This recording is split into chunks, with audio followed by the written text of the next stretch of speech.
সুপ্রিয় ভিউয়ার্স, বিশ্বকাপ খেলায় ফাইনাল ম্যাচে আপনাদেরকে স্বাগত। মুখোমুখি হচ্ছে আর্জেন্টিনা বনাম ব্রাজিল।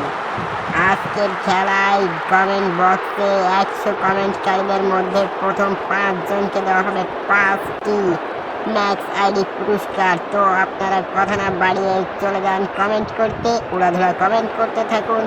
আর আমি এদিকে আর্জেন্টিনা বনাম ব্রাজিলের খেলায় কমেন্টটি দিতে থাকি। ওখানে আক্রমণে ব্রাজিল, মোহাম্মদ সালাহ কিন্তু অসাধারণ ওখানে পাস করলেন।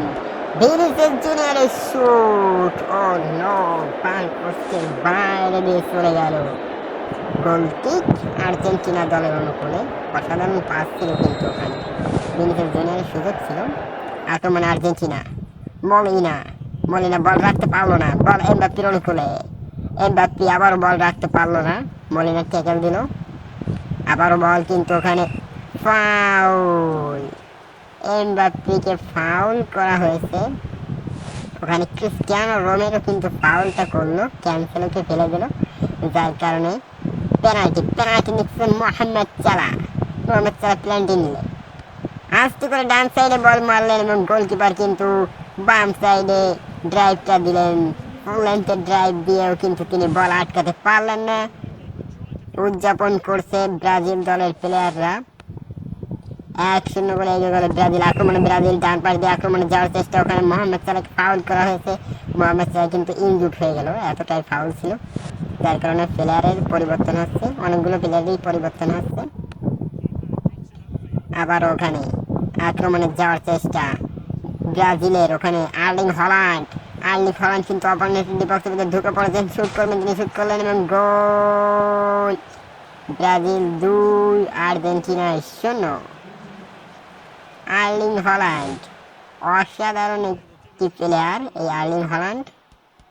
ওখানে গোলকিপারের কিছুই করার ছিল না, একেবারে গোলের সামনে থেকে তিনি শট মারলেন, যার কারণে আবার ওখানে আক্রমণে আর্লিং হল্যান্ড কিন্তু দ্রুত গতিতে এগিয়ে যাচ্ছে, অপোনেন্ট ডিবক্সের ভিতরে ঢুকে পড়েছে, তিনি ওখানে শুট করবেন ডিবক্সের ভিতরে, তিনি কিন্তু শুট করার মতো কোনো জায়গা পাচ্ছেন না। কর্নার কিক নিচ্ছেন Kevin De Bruyne. Goalkeeper Alisson চলে এসেছে, হেড করলেন, আবার অ্যালিসনের shot, goalkeeper Emiliano Martinez block করে দিল। অ্যালিসন আবার কিন্তু তিনি গোল দেওয়ার একটা সুযোগ পেয়েছিল, তিনি অবশ্য গোলকিপার। আবারও আসবেন অ্যালিসন, কর্নার কিক নিলেন, হেড, আবার অ্যালিসনের গায়ে, ও এবার কিন্তু অ্যালিসনের গায়ে বলটি লেগে পুনরায় ফেরত আসলো।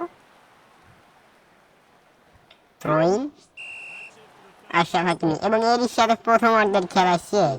দ্বিতীয় অর্ধের খেলা শুরু হলো। মিকেল স্টার থেকে লিওনেল মেসি থেকে লাউতারো মার্টিনেজকে কিন্তু কোনোভাবে ডিফেন্ডার আটকাতে পারলো না এবং তার শুটে গোল। আর্জেন্টিনা কিন্তু খেলায় ফিরে আসছে, 2-1 গোলে ব্যবধান কমাতে সক্ষম হয়েছে। এখন অনেকটা সময় বাকি, দেখা যাক তারা খেলায় ফিরে আসতে পারে কিনা। আবার আক্রমণে ব্রাজিল এবং ফুল টাইমের খেলা শেষ। 2-1 গোলের ফাইনাল ম্যাচে কিন্তু ব্রাজিল কাপটা জিতে নিয়ে গেল অসাধারণভাবে। কিন্তু ওখানে আর্জেন্টিনার বিপক্ষে ব্রাজিল ফাইনাল কাপটি জিতে নিল। ওখানে কিলিয়ান এমবাপ্পে কাপ নিয়ে উদযাপন করছে।